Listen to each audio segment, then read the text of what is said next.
Before we get into today's episode, here's a look at a show we think you might like. RPG Major is an actual play like no other. Welcome to Snapdragon Landscaping and Investigation. I know you guys handle mysteries that are non-standard. I think that one of my coworkers is a changeling. I was conjured. I am the Pirate King Fabio from the books. You're not asking the questions that normal people ask. Can I do a quick check to figure out if this man is a ghost and doesn't know it? Sure. I'm gonna need a discipline check. Oh no! Oh no! Give me a... Actually, if your song about this is good enough, it'll just happen. So make it a good one. 'Cause it's not just magic trick. It's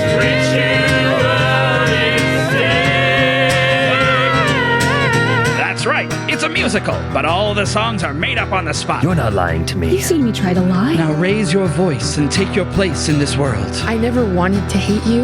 I never wanted you to be gone. You have to understand that I don't know how much I can even trust you right now. Do you know why I even came here today? I lost you.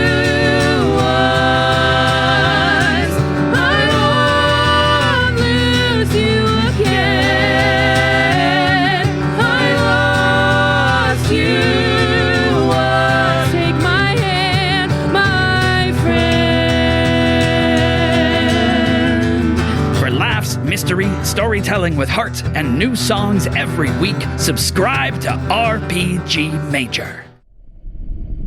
Shadows in the Smoke is intended for mature audiences and may contain material that some people find disturbing. Please see the episode description for content warnings and listen with care.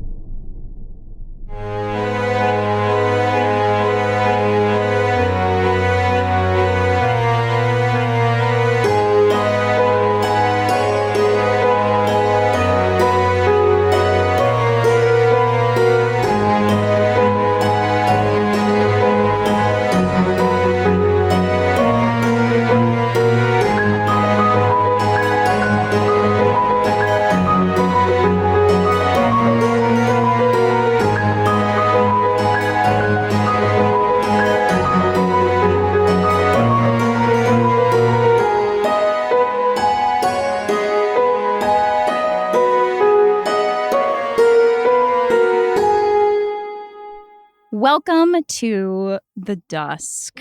The first thing we do at the top of the Dusk phase is roll moves that are rolled in the Dusk, the first of which is the Quickening roll. Mr. John, if you please. However, because you still have the condition drained, I will be putting this roll at disadvantage. However, because I have a silk handkerchief that can be used as a gag in my personal quarters, I will be doing it straight.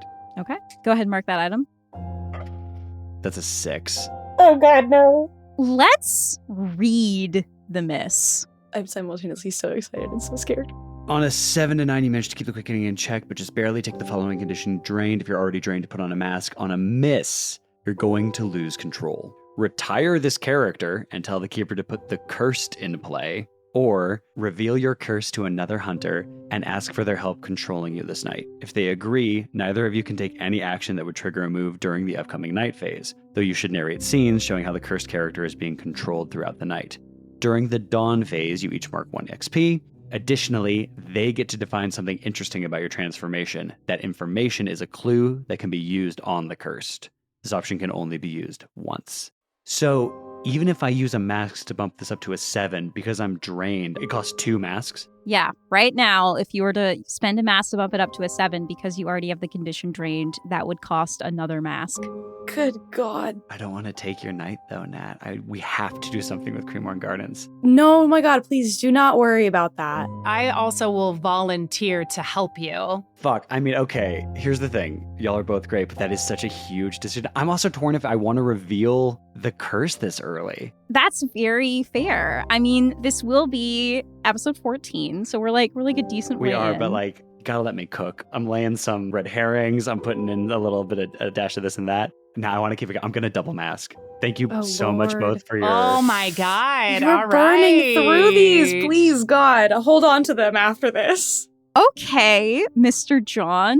So you now owe me 2 masks. This might be a huge mistake. Okay. Narrate a flashback to your young adulthood that shows the incident that made you start to resent, even despise your parents. Georgetown, December 1838. A door, well accustomed to coming and going, opens. The boy, supposedly a man now, doesn't know how to leave things. He just lingers there in the hall like a bad smell, still fingering the ribbon of his scumbag, staring at the professional standing in her doorway, reestablishing the barrier between her world and the mundane. A hug seems overly familiar, despite the nature of their time together, and a handshake much too formal because of it. He bows, feeling like a pig on ice. She gives him mercy from his own thoughts by placing a hand on either side of his head and gently kissing the top of it.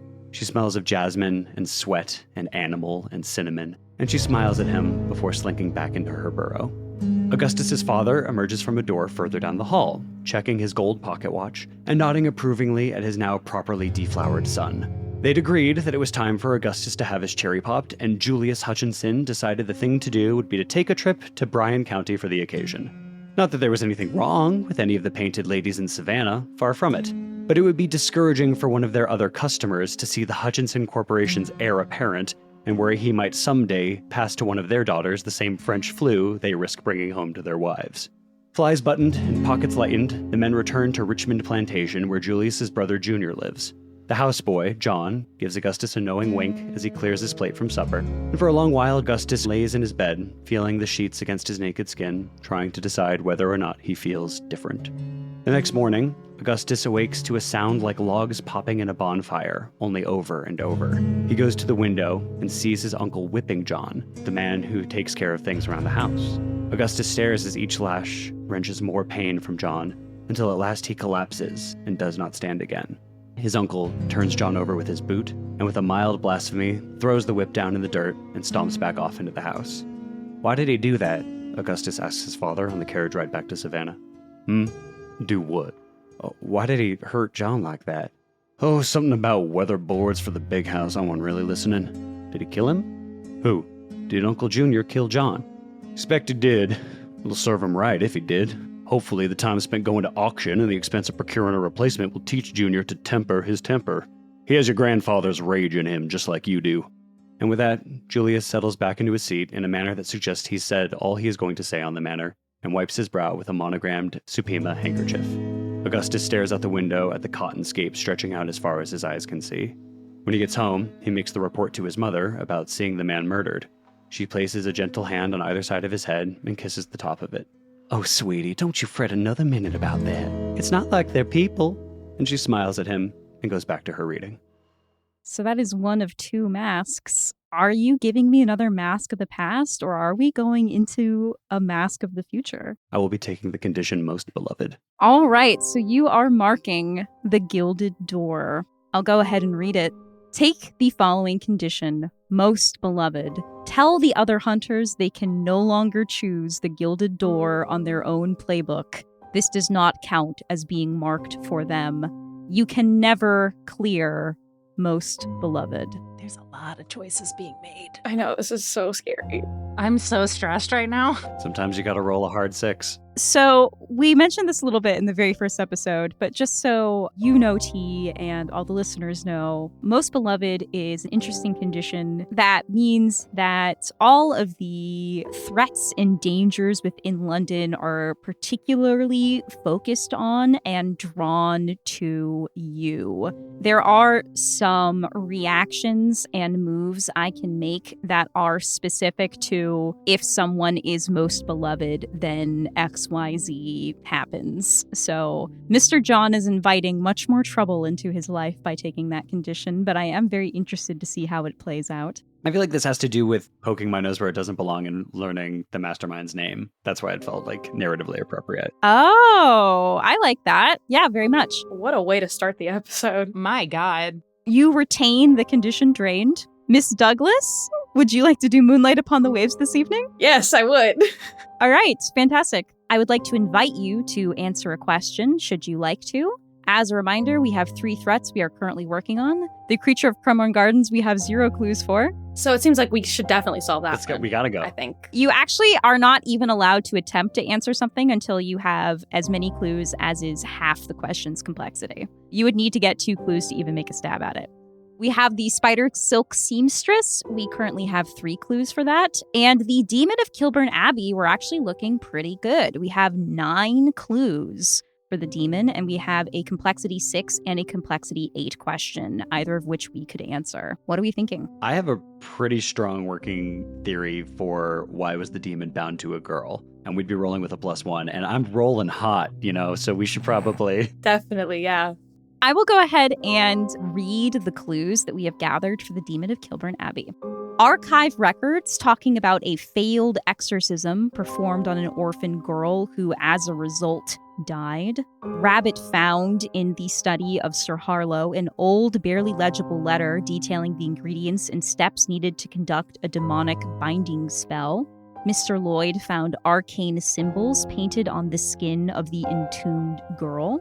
Mr. John noticed the monks at Kilburn Abbey discovering hundreds of animal bones buried in the Abbey garden. The man in the sun mask talked of a vision he had of a group of hooded figures near Kilburn Abbey performing a black mass. Mr. Lloyd spied a crying statue within the garden of Hargrave House. Miss Douglas, at the exhibit, saw exotic birds in gilded cages, all of which died at once. Mr. John and Miss Douglas saw a piece of homosexual erotica hidden in a discarded shoe worn by a nun. And written under the bed of a dying man, he moaned the truth into my mouth as he died.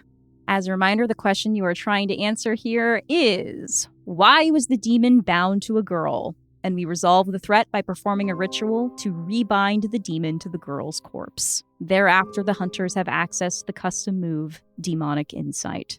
Let's hear the pitch.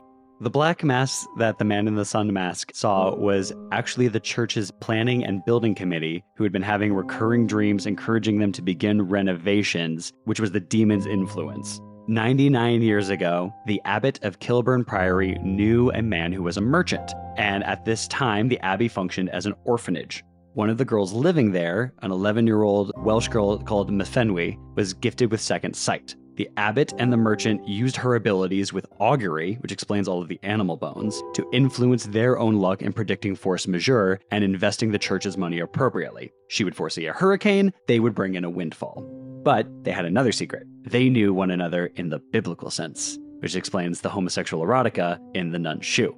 They would celebrate the fruits of their labor intimately in a basement on Saturday nights, and then the abbot would preach against homosexuality in his sermon Sunday morning. The hypocrisy, not the homosexuality, is what drew the attention of a demon, which assumed the form of a white crane, an exotic bird, and lured Mefenwy into the abbey's wine cellar, where she witnessed the abbot and the merchant in carnal embrace. They spied her, cornered her, and then the merchant knocked her unconscious, and the two of them performed an occult ritual to bind the demon for one less than 100 years to the girl, as instructed by a friend from the church, who wrote them a letter explaining how to do that. That also explains the arcane symbols on her body. The ritual scarred the stonework of the room itself, so the brothers walled it up and pretended like it never happened. Mefenwy awoke within the confines of the stone and wept until she died, and the stone took her tears, and that's the crying statue. The merchant, now down on his luck without the girl's gift, tried to blackmail the abbot, and the holy man, to protect his own reputation, accused him of buggery and had him burned at the stake. He wrote that the missing orphan was possessed and had died during an exorcism attempt to explain her disappearance. That's the archive records. And eventually, the abbot, so tormented by his guilt, confessed his crimes and was jailed on his deathbed, moaning it into the mouth of his lover and cellmate, who then wrote the confession on the underside of his bed. You had a lot of time to think about that, T. I have been having trouble sleeping. I mean, that was pretty comprehensive. Does anyone have anything that they would like to add to or expand upon? I loved all of it. That was fantastic. Yeah, you included everything, so no notes. Yeah, literally nothing to say. I agree. I'm going to shut up for like the next 4 episodes. No. Please don't. Don't. The people love you. It's true. So you will be making this roll at a +1. Would anybody else like to throw these bones? I haven't been rolling very well. Yeah, you're not the only one. I know. I mean, I'll do one. And I'll take some responsibility. I found one clue in all of that, so I'll roll one. I'll do the other. All right, fantastic. All right, let's go. Oh, it bounced out? Fuck my life. Oh, no. That's not what you want to hear. I got a 1. I also got a 1. No! Snake eyes? I mean, very appropriate for the devil, but no. All right. So wait, what are the consequences on a miss for this? The clues are not spent. You can still retain your clues, but I will make a hard move and you need to come up with a different solution. Oh, I'm worried about Robert now. Robert's got this bitch inside him. So I think we should spend the mask. If we bump it up, what does that mean? If you bump it up, then that means that it is a mixed success. So the answer is correct, but I will introduce a complication to the solution, or just resolving the threat will be more difficult once you decide to resolve it. Gang, I think we got to do that for Robert's sake. I feel like, yeah. Let's take the mask. So we are choosing to spend the Mask of Sacrilege. We are choosing to spend the Mask of Sacrilege. Agreed. Please and thank you. The Mask of Sacrilege is a unique threat mask. Ordinarily, I ask you all to narrate flashbacks. This one's a little different. Each hunter narrates a possible future in which they succumb to a sinful act, thereby endangering their health and or the safety of others. I'm really playing off the sinful act part of this because John doesn't really care about most things people would consider sinful, especially not when it comes to like lust or blasphemy or violence. The reason he visits brothels is because if he were to lose his control or let his guard down and succumb to the quickening, those women usually don't have families, so nobody pursues them if they go missing. Like, that's one of the reasons that is how he spends his pent-up animus. So a sin that could be very possible for him would be worshiping false idols, and there is a very real chance that this little crush takes root in tainted soil, and John begins to worship Athena, which could at the very least cost him his eyes. Ina is ageless, her wisdom guiding leaders through the ages. And as mortals often do, they have ignored her, time and time again. So she does what she's never done before. She lies. It's not tactical, it's not strategic, it's a simple half-truth whispered into the ear of a judge who trusts her. This ripple, one false verdict becoming law, and from that one law, chaos. Innocents condemned, tyrants embolden, the lie growing fat with consequence. At first, she'll justify it, a correction, a necessary shadow, but the truth, her domain, her crown, will begin to curdle in her mouth.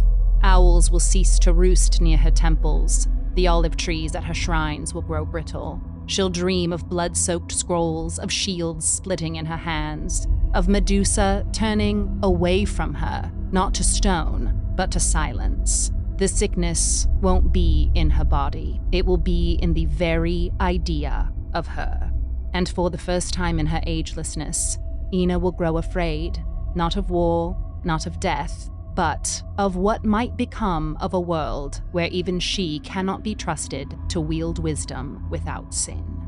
It is not a secret that Maisie has thinly veiled anger issues, especially when it comes to people telling her what to do or being talked down to. And on an off day, when she is only looking for solace and comfort in a harbor where she can smell the salt and feel the breeze, all it takes is a wayward call from a salty sailor who is much too old to be flirting with young women for her eyes to take on an unnaturally black appearance as she lures him down to the water and drowns him beneath the pier where no one else will find him. We see London, its streets more choked with smoke and darkness than ever before. The gas lamps that once lit the city are all out. The only light comes from fires burning in various neighborhoods. We don't see many people out on the street, and those that we do see are hiding or running in terror from dark, monstrous shapes. In the ruins of what was once Buckingham Palace, a trio of figures moves through. An enormous, prehistoric cat, its black fur matted with blood, its teeth shining white in the darkness. A dark horse, its eyes just a little too human, and its teeth just a little too sharp. And astride it is a man who once called himself Rabbit. For London is trapped in an eternal nightmare, and Morgan Lloyd is its king, all because he took a crown that did not belong to him. Lovely, hunters. Mask spent, that bumps up the demon of Kilburn Abbey to a mixed success. So your answer is correct, and you now have the opportunity to resolve the threat by performing a ritual to rebind the demon to the girl's corpse. If you do this successfully, you will now have access to the custom move Demonic Insight. On a mixed success, however, I get to introduce a complication to the resolution of this threat. I think it's quite simple and in 2 parts. The first of which is just that presently none of you other than Rabbit know that the demon is currently housed within the body of one of your fellow hunters at Hargrave House, and removing that demon will be challenging. The other part of this is that on the night that you decide to rebind this demon from Rabbit back into the girl's body, the monks of Kilburn Abbey will become possessed and try to stop you. So what is everyone wanting to do this evening? So Rabbit has already kind of made plans tonight, or at least reached out about them. So if no one else objects, I would love to put this threat off for one more night and pay a visit to the Spider Silk Seamstress. I'm not planning on resolving anything. Yeah, but if you feel like you can handle it. Threats can only be resolved in the night, but they don't have to be resolved the same night that you answer the question. You know, I'm not going to say that there's no consequence to putting a threat on ice, but that is certainly something that is well within your power to do. I do think Rabbit's an imperative part of resolving this threat, so if you've got other plans, let's put it off for a night. Okay, fantastic. All right, so Miss Douglas is taking to the water. Mr. Lloyd is following up with Mistress Beaumont. That just leaves Miss Thanero and Mr. John. What are you all thinking of doing today? Mr. John promised in the morning to accompany Miss Thanero on whatever her business is this evening, so I'll let Cass take the lead. Ina, knowing that Maisie and Rabbit are going to be going their separate ways tonight, Ina is going to go to a nondescript tavern and have a drink on her own for the moment until and unless Mr. John wishes to join her. He does. Excellent. Tonight's unseen is called A Drink at the Four Magpies. The Four Magpies is a pub popular with working-class gay men, run by the butch landlady, Polly O'Donnell. While it seems like any other cramped, rowdy, spit-and-sawdust pub, it is an oasis of relative safety in a dangerous city. Polly does what she can to protect her boys. There are a few small rooms available upstairs, and some of the lads make a bit of extra coin entertaining wealthier guests. Paint the scene. Describe a moment we see of men sharing a moment of intimacy that would be unwise to do elsewhere.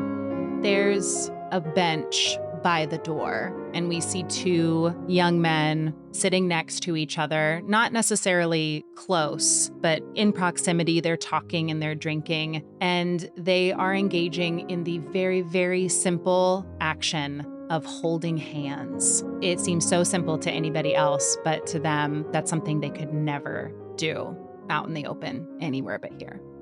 The bar is full of young men, older men ordering drinks, and there is a couple off to one side at the very end of the bar with their drinks already in hand, and one of them is slightly adjusting the collar of his partner in a very intimate way that he would not normally be able to affectionately touch another man in this way outside of the bar.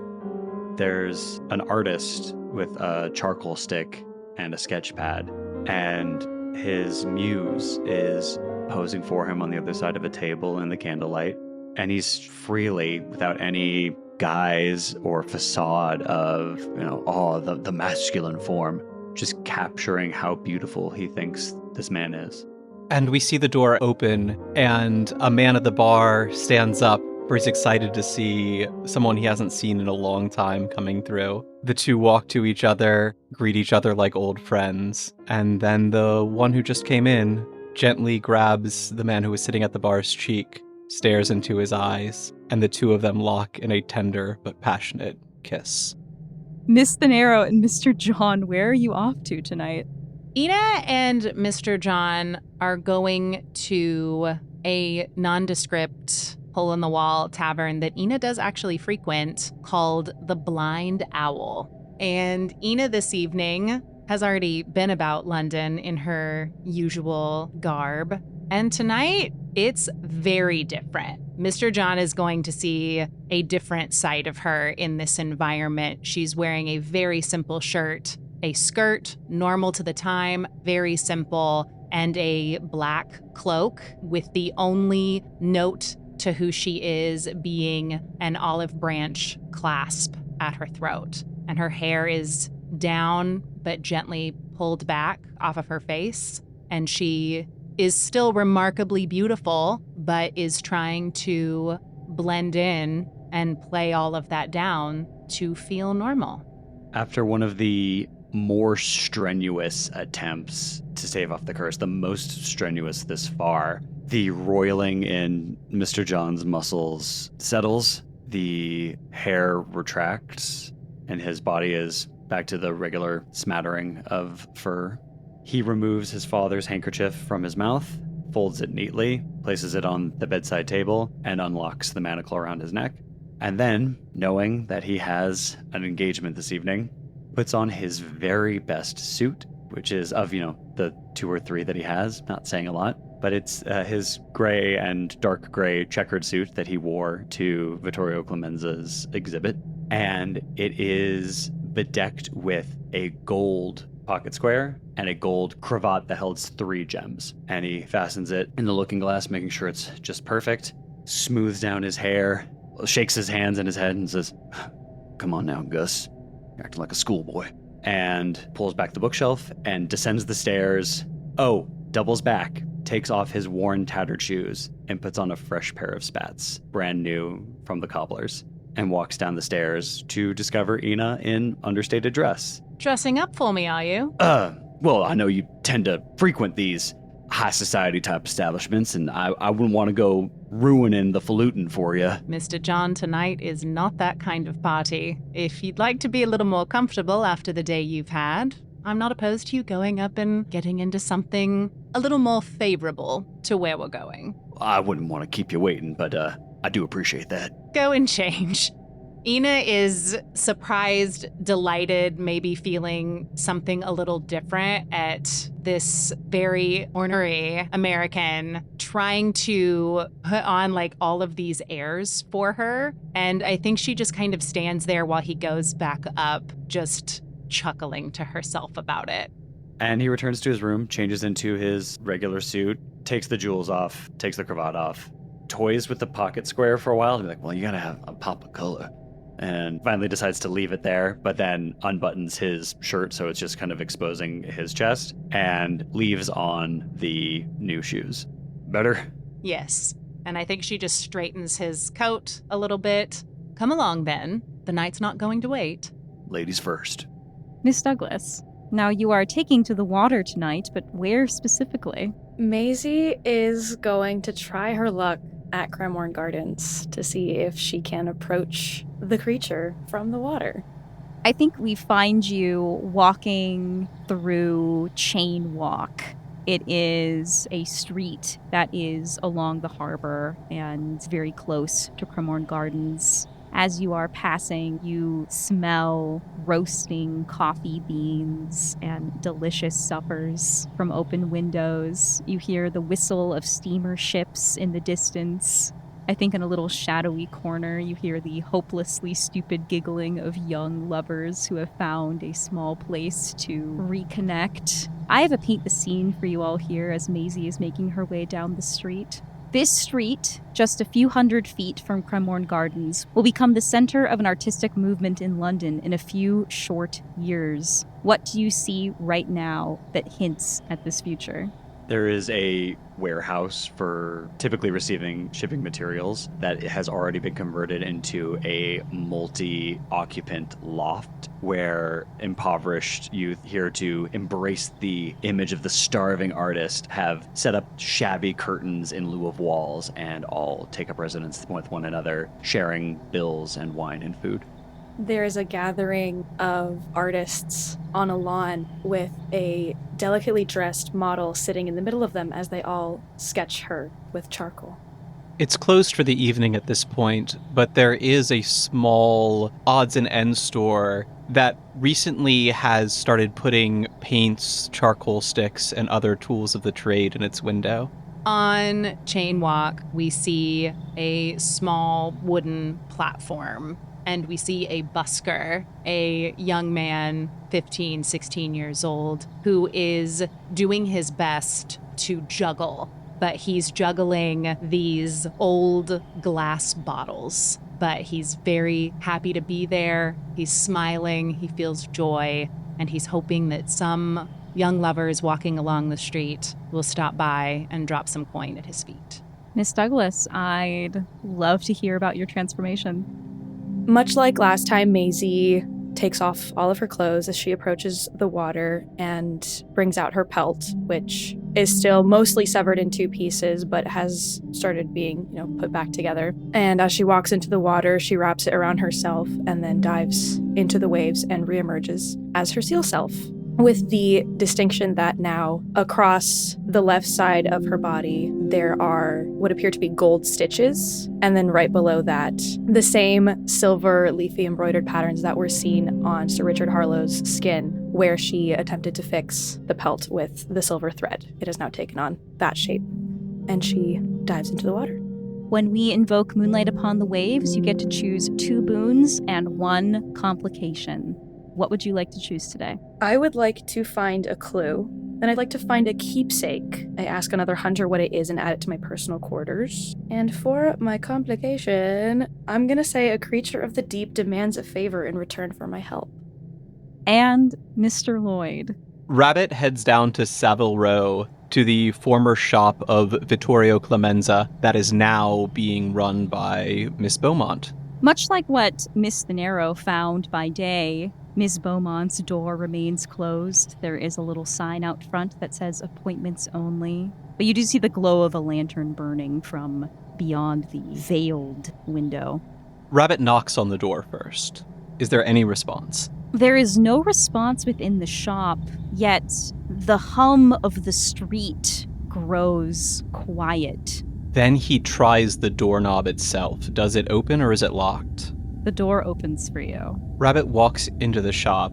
He'd actually not been here back when it was operated by Mr. Clemenza, but he seems to be led by something not visual. He seems to know where he's going, despite the fact that he's never been here before, and heads deeper in towards the light that you mentioned. Mr. Lloyd, you enter this space. It is very well attired with beautiful mannequins wearing what looks like impossible couture designs. This showroom is empty, but you hear a little bit of humming from a closed door further within this shop.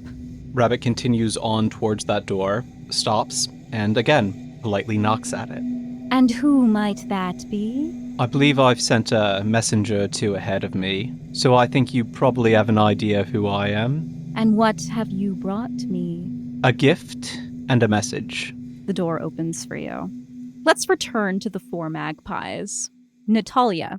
Curtis Jackson is a young barrow boy who has heard rumors of the 4 magpies but never visited before. How do we see him make his first nervous steps inside, and how is he drawn in? Curtis Jackson is very hesitant in his approach to the 4 magpies. He's wringing his hands, he's adjusting all of his clothing. He's dressed in his nicest attire. And typical to what he's used to, he is buttoned all the way up. His hair is slicked back. He is looking as nice and proper as he has ever looked in his life because he wants to make such a good impression. And as he approaches the 4 magpies, he sees lingering outside the door a man lighting a cigarette whose hair is unkempt, hanging in his eyes, a shirt unbuttoned dangerously low, showing a smattering of fur on his chest. And this man looks up at Curtis through his hair, and seeing that Curtis is very nervous to approaches him instead, adjusts the little tie at his neck, takes a cigarette out of his mouth, puts it in Curtis's, grabs him by the neckerchief, and drags him into the bar. Mr. Lloyd, you enter into a dimly lit space. dimly lit, even though there are dozens of lamps hanging from the ceiling, but the candles within are small, as if the flickering light is seeking to escape this modest room. You see shelves overflow with cascading bolts of expensive cloth. The walls within this room are overgrown with grasping vines and withered flowers. There are suits and gowns of the most exquisite craftsmanship that are lining the room of this private workshop, each one connected by faint silvery thread, each one frozen in uncannily human gestures. These are not mannequins. These garments are worn on the hollow bodies of gentlemen. I have a paint the scene here. The bodies dressed and preserved here have been arranged with obsessive attention to detail. How does their presentation mimic the setting of a fey court? In addition to the impossible couture that each of these figures is wearing, they are all also wearing masks, most of which have some sort of animal, insect, or natural motif. These masks appear to be handmade, but with a craftsmanship that would put the best Venetian artists to shame. One mannequin is positioned in front of two chairs, one of which stands empty, and has gossamer wings spreading from his back, made of spider silk, but they appear to be wings, and he is in the middle of juggling 3 crystal orbs that resemble dewdrops, which are suspended in air by thread, almost invisible.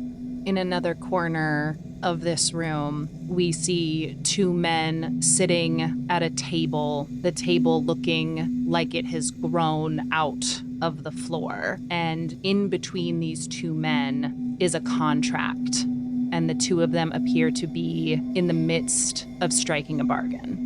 All of the mannequins are men dressed in formal attire except for one, placed distinctly away from all of the men. That is a female mannequin, wearing the most beautiful black gown that is almost glowing with starlight, and a gilded crown atop her head. Mr. Lloyd, Mistress Beaumont stands before you. She appears to be in middle age, and she is of captivating beauty. What you can see of her through the many silk veils and scarves that she has wrapped about her face and body. Gift first. Of course. And Rabbit reaches into one of his pockets and pulls out a small jewelry box. Leather with a little bit of gilding around the edges. Opens it up, and inside is a single rabbit's foot. I wouldn't dare to dream to meet with someone of your station without providing something. But first, let me ask you, what shall I call you? You may call me the Weaver.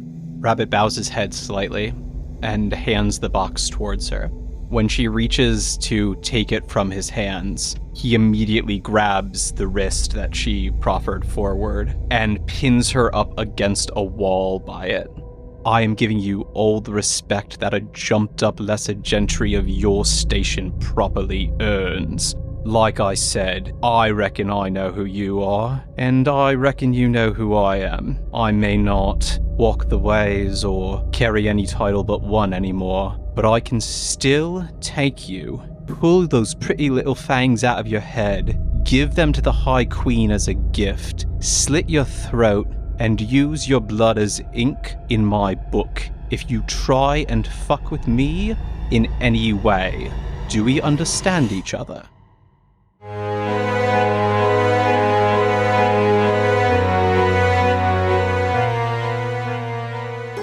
Shadows in the Smoke is a Kitten Marlowe production. This episode was edited and produced by Kim Dalton and featured a theme song by Jake Pierle. You can find out more about us by visiting kittenmarlowe.com, signing up for our newsletter, or following us on socials. For Discord access, an exclusive behind-the-scenes show, and more, visit patreon.com/kittenmarlowe and join sexy singles in your area, our Kitten Marlowe patrons, in supporting artist-driven storytelling. Thanks for listening.